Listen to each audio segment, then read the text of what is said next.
Bonjour, bienvenue dans cette troisième et dernière session consacrée au module chantier de JB Manager. Dans les sessions précédentes, nous avions planté le projet arrosage, émis le devis client, enregistré la commande, ainsi qu'une première avance pour lancer le projet. Maintenant, nous allons passer les commandes aux sous-traitants, suivre et contrôler les livraisons, être attentif à l'avancement des travaux. Nous émettrons une facture progressive du projet avec des avances ou des comptes, puis nous surveillerons de près la trésorerie liée au projet jusqu'à l'aboutissement des travaux. Nous établirons alors la facturation finale. Enfin, nous analyserons le résultat. Avant de passer la première commande, dans le projet ouvert, nous devons fixer la date de départ en fonction de la réception du bon de commande du client et de la première avance ou des comptes reçus. Connaissant le délai d'exécution des travaux, nous en fixerons la date grâce au calendrier. Remarquez que le curseur devis est maintenant de couleur bleue, cela signifie que la commande a été enregistrée.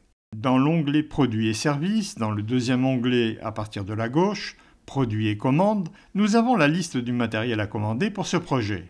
Nous commençons par le début, c'est-à-dire le forage. Je vous montre la fiche de cette prestation. Il s'agit de travaux. Classés dans cette catégorie, le prix de vente est égal au prix de revient. J'en avais expliqué la raison lors de la création de la rubrique. Ce que je voudrais vous montrer, c'est qu'il y a une préparation préliminaire des fiches qui est fondamentale. Ceci est nécessaire afin que les commandes puissent être passées sans difficulté. Par exemple, ici, il y a mention de 2 sous-traitants qui sont capables de réaliser les travaux de forage. Il est courant d'avoir un ou plusieurs fournisseurs pour un produit ou une prestation donnée. Ainsi, lors de l'établissement de votre commande, vous devrez choisir le fournisseur selon le critère de prix qui vous intéresse. Voyons comment cela fonctionne. Dans la liste des produits et services à commander, je coche la case en regard de la prestation de la ligne forage. Pour générer le bon de commande, j'invoque le menu local chariot. Remarquez au passage que nous disposons de 3 actions possibles. Demander un devis à un fournisseur ou émettre un devis à un client pour cette prestation ou générer la commande du produit chez le fournisseur. C'est cette option que je choisis. Dans la fenêtre, je saisis la date du jour. Puis, dans le menu, on affiche les fournisseurs répertoriés pour ce produit ou service. Si la fiche est bien renseignée, alors le prix d'achat chez le fournisseur sera inséré automatiquement. En validant, le bon de commande généré s'affiche devant nous. Ce qu'il nous reste à faire maintenant, c'est de lier cette commande avec le projet concerné. Bouton modifier, les informations générales, champ projet à faire, un clic, le projet en cours apparaît, on le sélectionne et on confirme. C'est fini. La commande est maintenant liée au projet, vérifions. Un clic sur le lien nous transporte directement vers le projet où nous trouvons effectivement le bon de commande enregistré dans les documents. À ce stade, résumons la situation. Nous avons établi un devis pour le prospect. Ce devis a été transformé en accusé de commande client. Remarquez que l'intitulé du devis a changé de style. Il est passé du bleu au gris, en italique, simplement parce que ce devis a été transformé. Il s'agit ici d'un indicateur visuel. Nous avons émis un accusé de commande client. Le prospect a changé de statut. Il est passé de prospect à client automatiquement. Enfin, nous avons passé une première commande pour le forage. La commande a été passée via le système de commande semi-automatique. Sinon, vous pouvez passer commande d'une manière conventionnelle dans l'onglet Achat. Qu'en est-il des situations? La situation des produits. Nous avons ici tous les produits qui sont à commander pour le projet. Vous constatez que pour le moment, rien n'a été commandé, toutes les colonnes sont vides.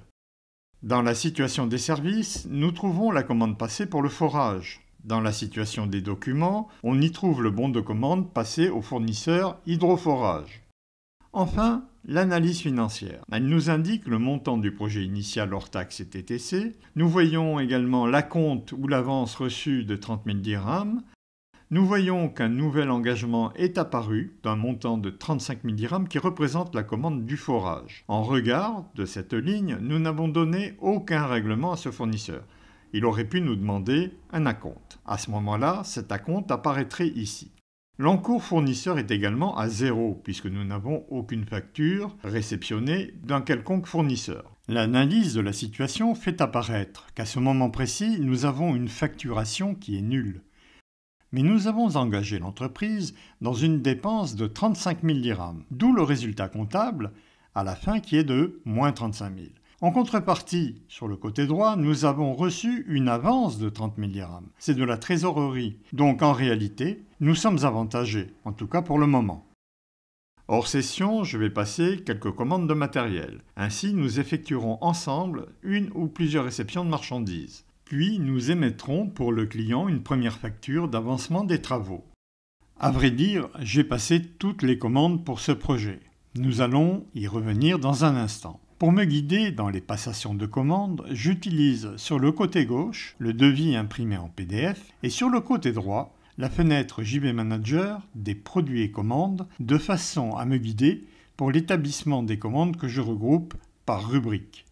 Ce que je veux vous montrer ici, c'est que nous avons une exception. Il s'agit d'un produit commandé dans le projet, c'est le surpresseur. Ce produit, nous l'avons déjà en stock. De fait, nous n'allons pas le commander, mais simplement le prélever de notre stock et le livrer directement sur le chantier par un bon de livraison. Mais attention ici, uniquement dans le cas du chantier, toute livraison, que ce soit un produit marchandise comme maintenant, ou bien que ce soit de la main-d'œuvre ou encore une prestation de service, le prix que vous devrez indiquer sur le bon de livraison, c'est le prix d'achat ou le prix de revient de ce que vous livrez. Pourquoi ? Eh bien, le montant du bon de livraison va être imputé dans les achats engagés. Or, si vous indiquez le prix de vente, le calcul du bénéfice sera faussé par la marge bénéficiaire incluse dans votre prix. Nous voici à nouveau dans le projet. La situation des produits a évolué. Les quantités commandées chez les fournisseurs apparaissent. Remarquez que le surpresseur n'a pas été commandé puisque nous l'avons prélevé du stock. Remarquez la colonne sortie chantier. Il indique que le surpresseur a bien été livré sur le chantier. Le chiffre 1 apparaît. Pour le reste du matériel, il n'y a aucune entrée au dépôt ou sur chantier. C'est normal car il n'y a pas encore de bon de réception émis. C'est le moment de procéder à une réception de matériel. Mais avant, je voudrais vous parler des demandes de fonds que l'on adresse aux clients au fur et à mesure de l'avancement des travaux. Si vous vous en souvenez, à la saisie de l'accusé de commande client, nous avions enregistré une avance de 30 000 dirhams. C'est ce que nous voyons ici dans le relevé du client. Une avance est une somme d'argent que l'on perçoit et que l'on enregistre dans le relevé du client. Le système des avances peut convenir pour un client privé, mais lorsqu'il s'agit d'un marché, on peut négocier un acompte à la signature. Un acompte est matérialisé par une facture qui viendra en déduction du montant du marché. Ensuite, la règle est que l'on émette une ou plusieurs factures d'avancement des travaux liées à un décompte récapitulatif des travaux réalisés, dont chaque montant viendra en déduction du montant global du marché. Pour commencer, je vous propose de supprimer cette avance car elle ne convient pas dans le cadre d'un appel d'offres, puis de créer en remplacement une facture d'acompte. Pour supprimer cette avance, qui n'est pas encore passée en comptabilité, je vais utiliser l'icône de la corbeille. Voilà, c'est fait. Pour créer un acompte, nous procéderons de la même manière que pour l'avance, c'est-à-dire que nous ouvrons l'accusé de commande, puis, dans le menu Opérations, au lieu de choisir Ajouter une avance, nous choisissons Ajouter un acompte. Dans la fenêtre qui apparaît, nous renseignons les détails de cet acompte. La date, le mode de paiement, l'échéance du paiement, le montant. Remarquez que contrairement à l'avance cette fois, le taux de TVA est bien présent. Validons. Le résultat que nous obtenons est une facture d'acompte avec un numéro de facture qui viendra en décompte du montant total du marché. Nous revoici dans le projet. Vous remarquez que de nouveaux documents sont apparus, car, hors session, j'ai réceptionné la livraison du forage ainsi que la facture du fournisseur que j'ai enregistrée. Puis, j'ai créé une deuxième facture. Pour le client, voici cette facture. Ce n'est pas une facture d'acompte comme nous venons de le faire. Il s'agit ici d'une facture intermédiaire liée au projet dont le montant viendra en décompte du total général. Pour l'exemple, cette facture présente un avancement des travaux de 30% du montant hors taxe du projet. Cette facture pourra être accompagnée en pièces jointes d'un décompte détaillé des travaux qui ont été réalisés. Plusieurs factures intermédiaires peuvent être émises selon les besoins du marché. Voyons comment a évolué l'analyse financière à ce stade du projet. Ce que nous remarquons tout d'abord, c'est le total facturé qui est passé de 0 à 29 600 dirhams hors taxes, représenté par la facture d'avancement des travaux. Le total des achats engagés a, lui, augmenté de 30 465 dirhams, soit un total général de 65 465 dirhams. Enfin, le total des prélèvements de stock engagés a été augmenté du coût de revient du surpresseur qui est sorti du stock entreprise, soit 3 920 dirhams hors taxes. Maintenant, vérifions le total des factures engagées, c'est-à-dire le total des commandes passées aux fournisseurs. Dans l'onglet Situation de documents, nous retrouvons toutes les commandes fournisseurs passées pour ce projet. Puis un clic sur un libellé de commande nous transporte dans les achats, où nous trouvons la liste de ces commandes. Un clic sur le bouton Somme ou Sigma nous donne le total engagé chez les fournisseurs, soit 65 465 dirhams hors taxes. C'est le même montant qui se situe dans l'analyse financière du projet.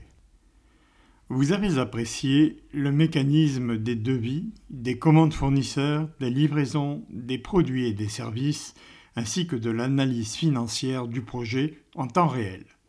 Cette mécanique se répète jusqu'à l'aboutissement du chantier, pour en arriver à la facture finale ou au dernier décompte lorsqu'il s'agit d'un marché.